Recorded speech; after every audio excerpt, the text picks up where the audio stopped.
Titsuan ileng dunan zargot peya Suang chotuahna itsam renga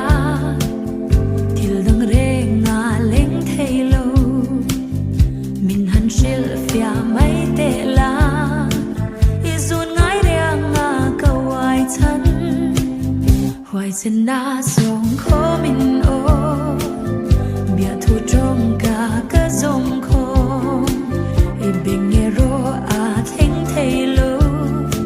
ka hoai sen na hian a phak lo lung ni dum ye ye o lung run pui ka chai lai di ta nang lo chu adum lo lung mol hi mi don la don lung ru ka titsuan ileng dunang zargot peya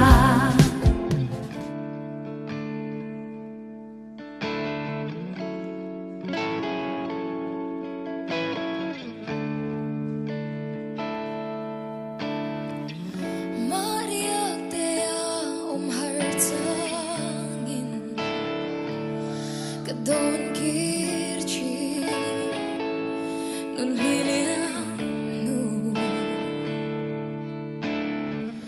nawang nuya zai kan vor nai ti at samre chi thil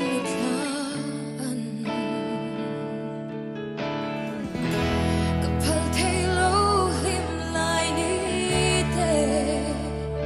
lian mai duhrawn chatang nang ne le du din la kasui lung lo akim nge ya ite lo chuan san mu tin har nge ye lo kile ro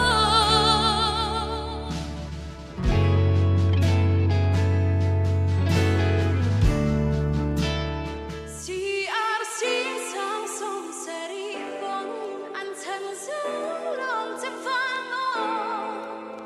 le hian pu ka shit lo si Min lâu ngái chi nem bụi tê